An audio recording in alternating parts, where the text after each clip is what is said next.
Malgré quelques zones toujours en tension, les nappes phréatiques en France se trouvent globalement dans un état bien meilleur que l'année précédente.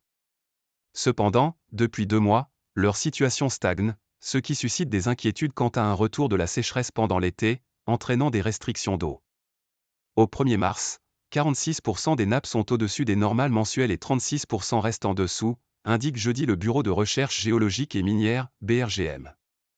Les chiffres ne prennent pas encore en compte les récents épisodes méditerranéens, dont la tempête Monica de ce week-end, mais l'effet de ces précipitations qui ruissellent beaucoup devrait être largement limité, selon le BRGM. La situation est quasiment la même que fin janvier, où après une forte recharge en début d'hiver, le remplissage a commencé à ralentir. Elle reste toutefois largement meilleure que l'an dernier à la même époque, quand 80% des niveaux étaient sous les normales. Les améliorations. En février, mois pourtant très arrosé par endroits, les recharges ont été hétérogènes. Les pluies tombées ces dernières semaines ont probablement eu des difficultés à s'infiltrer en profondeur à travers des sols peu humides sur certains secteurs, note le BRGM. Le mois a été très contrasté au niveau météorologique, oscillant entre des températures printanières avant l'heure. Février a été le deuxième plus chaud jamais enregistré en France, alimentant la sécheresse, et des séquences de pluies marquées et persistantes sur certaines régions tandis que d'autres restaient désespérément sèches.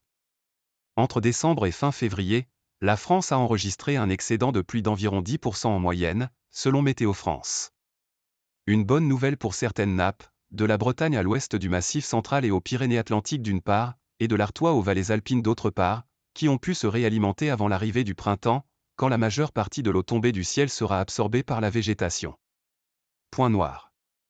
Mais le point noir reste les nappes du Languedoc et du Roussillon. Elles y sont plus basses que l'an dernier et ont même continué à baisser en février sur la plaine du Roussillon et du massif des Corbières, faute de pluie suffisante.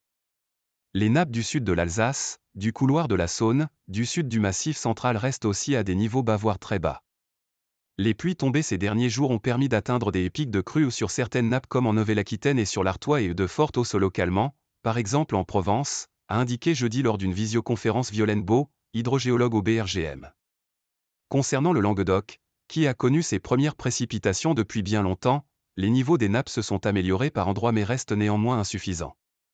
Les pluies violentes ne sont pas forcément les plus efficaces pour la recharge des nappes, une grande partie ayant tendance à ruisseler vers les cours d'eau puis la mer, explique Madame Beau.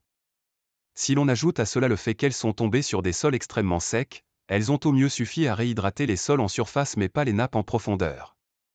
Prudence pour l'été. Sur le sud-est, il est très difficilement envisageable d'envisager des niveaux au-dessus des normales d'ici le printemps, estime le BRGM. Le reste de la France est-il, lui, à l'abri d'une sécheresse estivale? S'il y a des raisons d'être assez optimiste pour certaines régions en raison d'un début de recharge satisfaisant, le BRGM reste pourtant assez prudent pour les prochains mois.